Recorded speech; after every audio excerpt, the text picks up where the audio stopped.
This is a video on how to do example 11-1 on your TI-84. So once you go into stats, what you want to do is you want to edit your list. Remember, how you're going to edit this, you need to clear your list. And what you're doing is you are entering two columns. One for observed and the other one for expected. So the first one is your observed. So in your L1, you want to enter the list of your observations of different types of crimes. So this is where the 38 goes, the 50, the 28, and the 44. Now, the L2 is going to be your expected. Now, because we're looking for every single crime is supposed to have about the same number,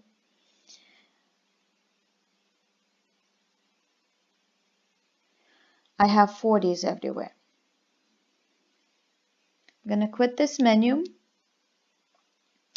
and what we need to do is we need to go into stats, go over to test, and towards the bottom, so I actually went up, you're looking for this D. It's the chi-square GOF test. It's the goodness of fit. You click on this, it's asking you a couple of things. Where is your observed? By default, it's going to be L1. Where is your expected? By default, it's an L2, and it's going to ask you for the degree of freedom. Remember, the degree of freedom is going to be your number of categories minus 1. So in this case, I have 4 categories, minus 1 is 3. And I will calculate. What it's going to spit out is a couple of things. Chi-squared, that's your test statistic. That's the one that needs to be calculated by hand if you have a TI-83. But the formula isn't that bad. It's going to spit out a p-value for you, so it is a bit easier with the TI-84. The degree of freedom is right there. We're not going to use those. These are not the numbers that we're going to be using for this.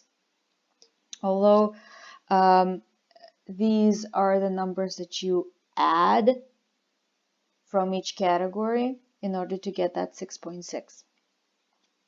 Now, if you have a TI-83, you're on your own of getting that 6.6, but if you go under distributions, you need to click number 8. It's the chi-squared, I'm going to point to this bigger screen, number 8, chi-squared CDF.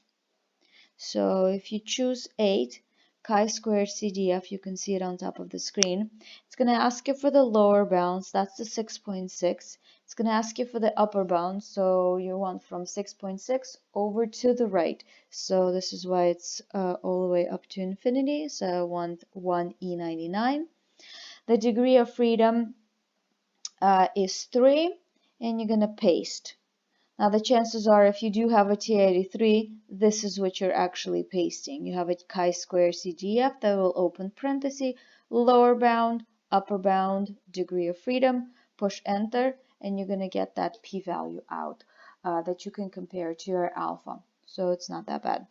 On the next video, we'll do one more example, and I will show you how to do that on the calculator as well.